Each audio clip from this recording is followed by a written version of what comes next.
My name is Inspector John West. Take your time, Mr. West. Deep breaths. You want a drink? Whiskey. Hold the rocks. Hold the rocks. Hilarious, Mr. West. Fuck you. My name is Inspector John West. I was the officer in command on the Party Hard killings. Can you describe to me exactly what the Party Hard killings were? They were a series of murders strung across the U.S. during the autumn break of 2000, exclusively taking place in and around house parties, rooftop parties, cruise parties, you name it. This guy was there, stabbing his way through the crowds. And what was the motive, Mr. West? This guy, he just wanted some peace and quiet. Maybe you should start from the beginning, Inspector. It might give us a better idea of where this all went so wrong.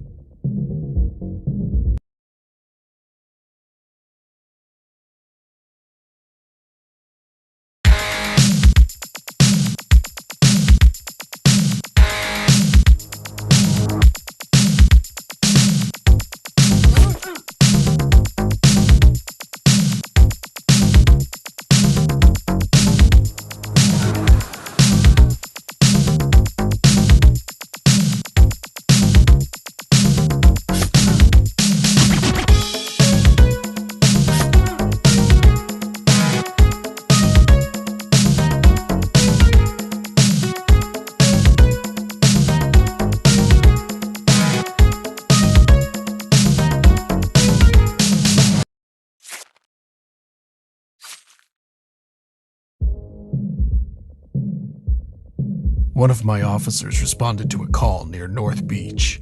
It was the end of April, so typically a bunch of the college kids in the area were getting hammered instead of prepping for their finals. If only the stupid bastards knew.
arrived at the scene after the assailant had fled, correct?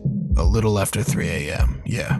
Were you aware of his current mental state at the time, Mr. West? His mental state? His confusion, the blood dripping from his hands, like someone else was driving him forward, yet a bright light leading him onwards. I heard that bright light, as you so eloquently put it, was just a bunch of biker trash scumbags in search of lost souls. Guess he must have hitched a ride with them somehow. Perhaps it was when they realized that the party was already dead. Excuse the pun. Speaking of dead, wasn't your daughter Katie at that party, Mr. West? Seeing her blood zigzagging between those bathroom tiles, it was like a sledgehammer using my stomach as a welcome mat, drowning without water. Jesus. She was so messed up that I couldn't even ID the body.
took me off the case after what happened with Katie.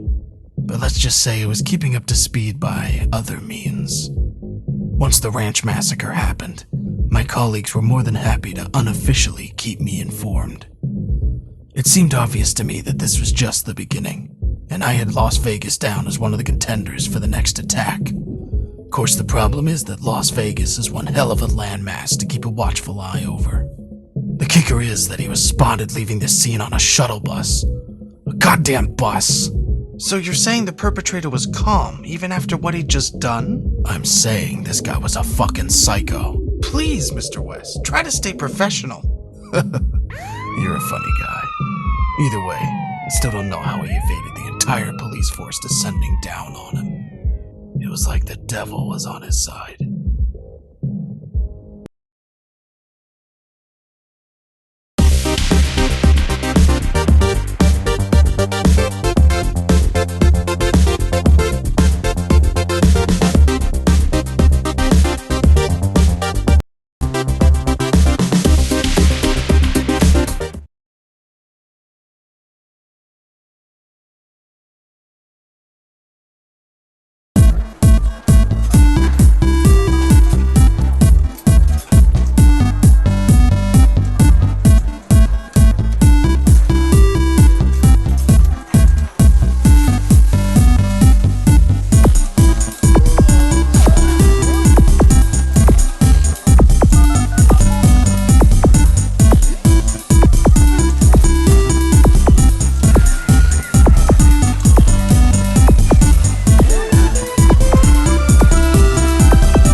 The Vegas killings were the ones that really threw this son of a bitch into the spotlight. That's when the papers started calling him the Party Hard Killer. 2 massacres in one night. He had the gall to stalk the streets with cops all around him, sectioning off the city, and he'd simply pick another spot to call his killing ground. But you know, Mr. West, the city, this living, breathing organism doused in lights and scars, it can really bring feelings bubbling up to the surface for some people. Is that so? Why a roof party then? It made no sense with his MO. On the contrary, Mr. West, I'd suggest it made perfect sense, being so close to the sky, yet behaving like worms. Perhaps he felt that those people simply deserved to be back in the dirt, where they belonged.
And then there was nothing.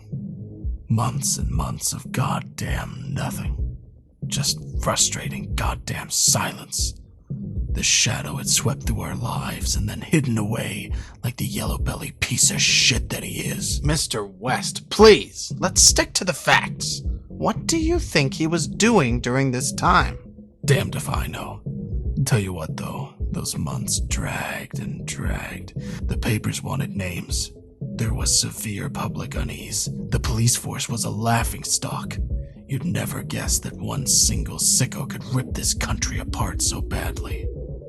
And then one day, out in the desert, there was an encounter. What kind of encounter?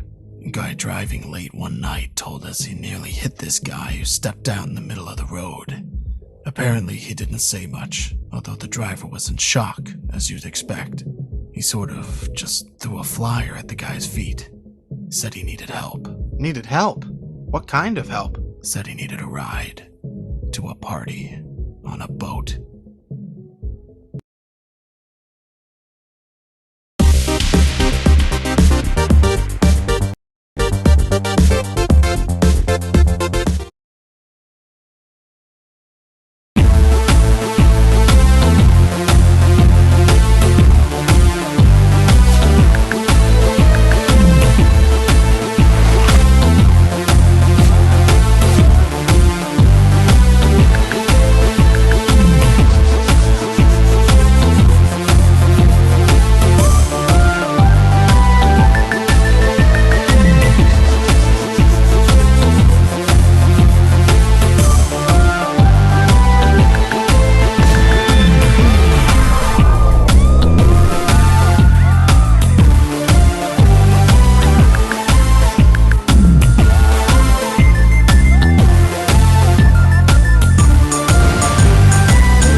Ah, yes, I heard about the cruise liner disaster. Although I assume it wasn't the rushing water that killed those people, as the news had us believe. Sometimes it's easier to keep the people safe by shielding them from the truth. Yes, well, that's an interesting sentiment, although I'm guessing the people on that boat may have felt a bit shortchanged. Though while we're on the topic of truth, you were about to discover a truth of your own, am I right, Mr. West? The girl. Yes, the girl. Tell me about the girl, Mr. West. From what I understand, she'd been following him since he first began his descent to madness. Stalking him, perhaps? Label it what you want. Seems like she was a fan of his work. Wanted to study his methods, as sick as it sounds. She was always a troubled child. You seem to be well acquainted with our newly found heroine, Mr. West. And you know exactly why, you son of a bitch. It was Katie. It was my daughter.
catch them in Miami. I didn't even visit the scene. Why was that, Mr. West? Tired, I guess. I'd been chasing this nut job for months by that point, and now that Katie was confirmed to be in his company, it was a lot for one man to take in. How did you think Katie was involved, Mr. West? She was always one to be driven by danger, correct? It's a strange, fucked up situation you're in if you're hoping, praying that your own daughter had been snatched away by a madman. It was better than the alternatives. It must have crossed your mind that Katie was, in fact, the killer all along? It would have been clever, really, faking her own death to escape an abusive father. How was your relationship with your daughter, Mr. West? God damn you. God fucking damn you.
I finally caught them a few weeks later, out in the middle of nowhere. His car just pulled up onto a dirt path. What was he doing, Mr. West? I'd been staring at photos of Katie every night for the last month.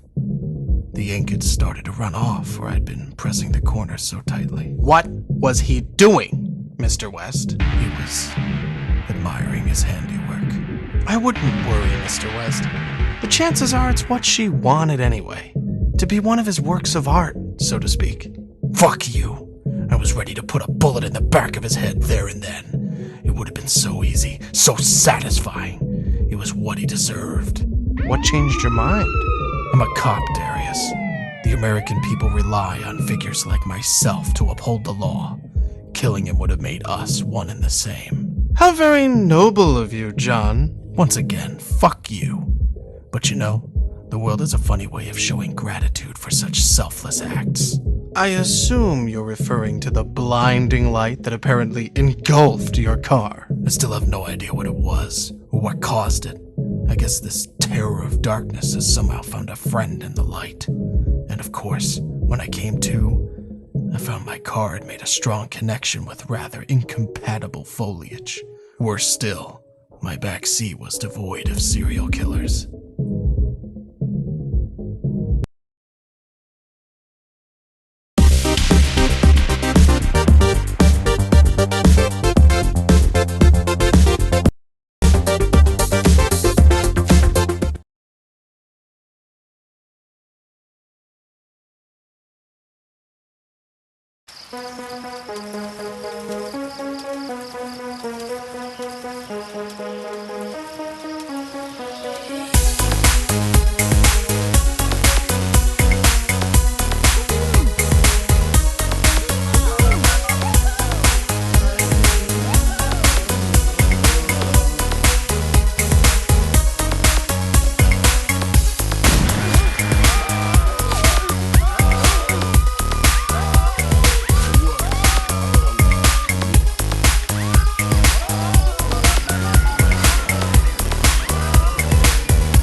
The descent. A violent maelstrom. Nature has a way of bringing the most devious of minds back down to earth. And shortly after the Sawmill Massacre, our psychopath succumbed to the outdoors, of all things. Really now, Mr. West, can we stop with the cliched storytelling? This isn't a tale from Narnia. How could you possibly know his motivations for being in that wood? Perhaps he wanted to feel closer to nature. Perhaps he was tired of killing. Just maybe he wanted to feel closer to his victims. All I know is, when the cops turned up to search the surrounding areas, they turned up nothing. And this was a place right out in the middle of nowhere, so it wasn't like he could have gone far. There was only one possible explanation. He'd managed to hitch a ride out of there. You think he called the paramedics himself? Well, it makes sense, right?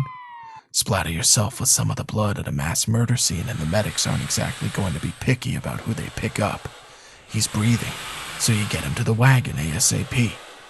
Of course, this particular victim was breathing a little too well for his or their own good. I guess they may be adding a new phrase to the ambulance protocol handbook. Never give drugs to a psychopath.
craft continued onwards for the next few weeks at pretty full force. As I understand it, his newfound experience with medicinal drugs really got him fired up, correct? He just became unrelenting, and the public were completely losing confidence in the police force.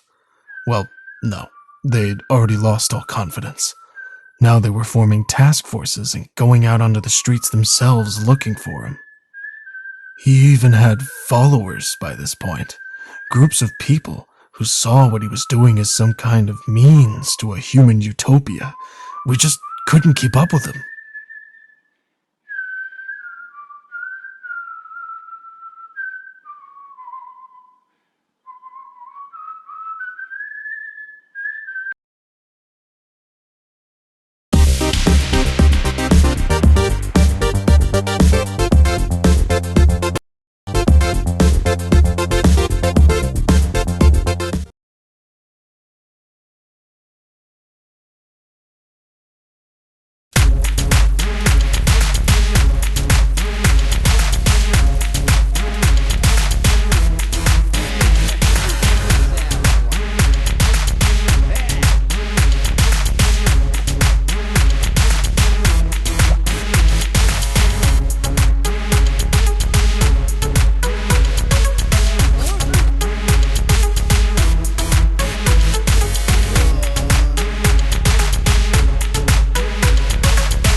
we're getting close to the end of the story. Isn't that right, John?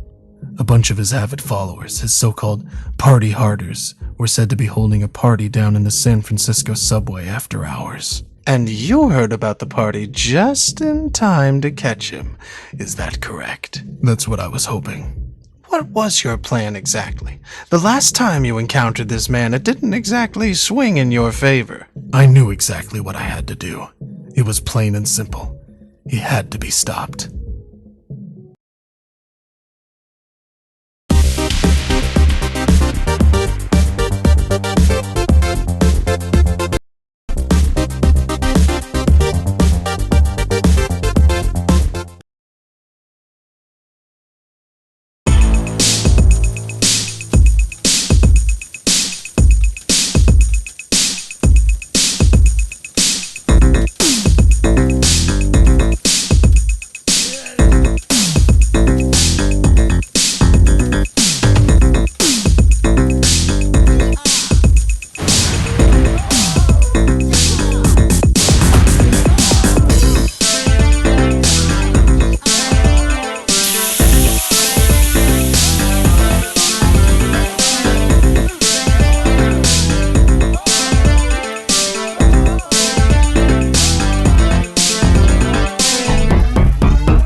Tell me, John, did you find what you were looking for down here? You fucking tell me, Darius. You know, John, we're not really that different, you and I. You can make out like you're the heart of gold and I'm the malicious prick here, but you never really tried to stop me, did you? You say that like I had a choice. You always had a choice, John. You know that. You're not weak. You allowed me to do these things, John, and now you want to justify it all to yourself. Wash your hands clean of any wrongdoing. I'm not like you. Come on, John. Sooner or later you're going to have to admit it to yourself. You enjoy the rush just as much as I do. The splatter, the silence. Do they really deserve this? John, look around you. The world is falling to shit. These people, they don't realize how good they've got it. We're doing them all a favor. John, you just spent the last half hour sat here trying to convince yourself what we're doing is wrong. What have you learned? Someone needs to be thinking about the bigger picture, I guess. There you go, John. You get it now. Let it go. Come on, Darius. Let's go home.